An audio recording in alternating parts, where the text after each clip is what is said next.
Сансрын хөлөгт өөрөөр хэлбэл сансарт нисэж яваа сансрын нисгчид жингүүдэд байх үедээ татах хүчнээс ангид газарт бус агаар төвж байхыг бид дэлгэцийн олон бүтээлээс үзэж байсан. Жингүүдлийн орчинд хүний сээр нурууны яс уртсаж өндөр болгохч тохиолдол бий. Тэгвэл татах хүчнээс ангид жингүүдлийн орчин хүний зүрхэнд хэрхэн нөлөөлдөг вэ? Сансарт буюу таталцлын хүч буурсан орчинд удаан хугацаагаар байсны дараа хүний биеийн зарим эрхтний үйл ажиллагаа өөрчлөгддөг ажээ.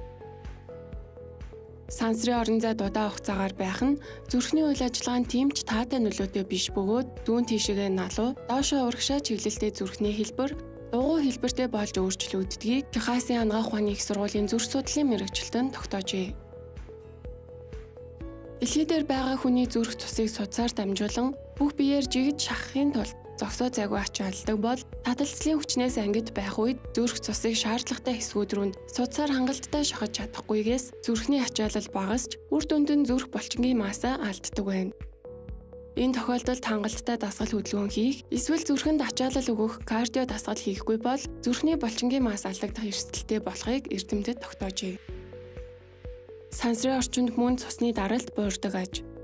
Сансрын нисгэгчид үүнтэй холбоотойгоор дэлхий рүү буцан мөчтөө шууд лухайн алдах тохиолдол гардаг. Учир нь жингүүдлийн орчин зүрхний ачаалал бага учраас орчин өөрчлөгдөд хүний биеийн бүхий л хэсэгт хангалттай цусны урсгалыг тэнцвэртэй тарах чадвар нь багассан байдаг аж. Гэхдээ эдгээр өөрчлөлтүүд нь төр зургийн шинжтэй юм. Иймээс сансрын нисгэгчид өдөр бүр тогтмол дасгал хөдөлгөөн хийх хуваартай байдаг ба энэ нь зүрхээ эрүүл чирэг хэвээр нь авч үлдэхэд тусалдаг ажээ.